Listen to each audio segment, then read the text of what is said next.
ঢাকাই চলচ্চিত্রের নায়িকারা একের পর এক আইনি জটিলতায়। নুসরাত ফারিয়া গেলেন জেলে, পেছনে তাকালে পরিমণি, মাহি আর ময়ূরীর গল্প যেন সিনেমাকেও হার মানায়।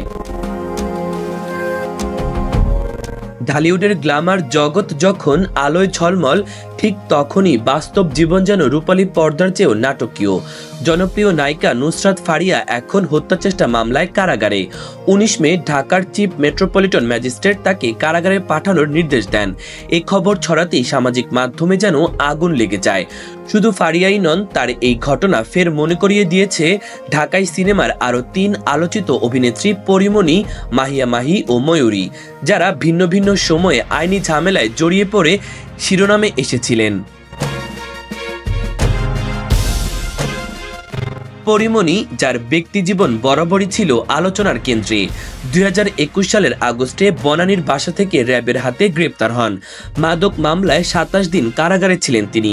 মুক্তির পর পর্দায় ফেরার চেয়েও বড় আলোচনায় আসে তার ব্যক্তিগত সম্পর্ক ও লাইফস্টাইল।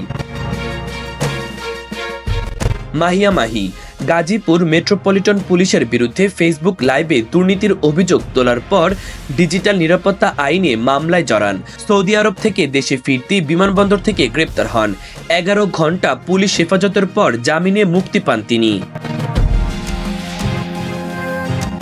অন্যদিকে ময়ূরী ছিলেন 2000 সালের দশকে চলচ্চিত্র অঙ্গনের বিতর্কিত এক নাম। অশ্লীলতার অভিযোগে একাধিকবার আইনশৃঙ্খলা বাহিনীর নজরদারিতে পড়েছিলেন, যদিও কারাবাসের প্রমাণ নেই। কিন্তু সিনেমা জগতে তিনি ছিলেন বিতর্কের কেন্দ্রবিন্দু। এইসব ঘটনা একদিকে যেমন নায়িকাদের ব্যক্তিজীবনের টানাপোড়েন তুলে ধরেছে, তেমনি ঢাকাই চলচ্চিত্রের গ্ল্যামারের পেছনে অস্থির বাস্তবতাকেও সামনে এনেছে। দর্শক, ধন্যবাদ এতক্ষণ সাথে থাকার জন্য।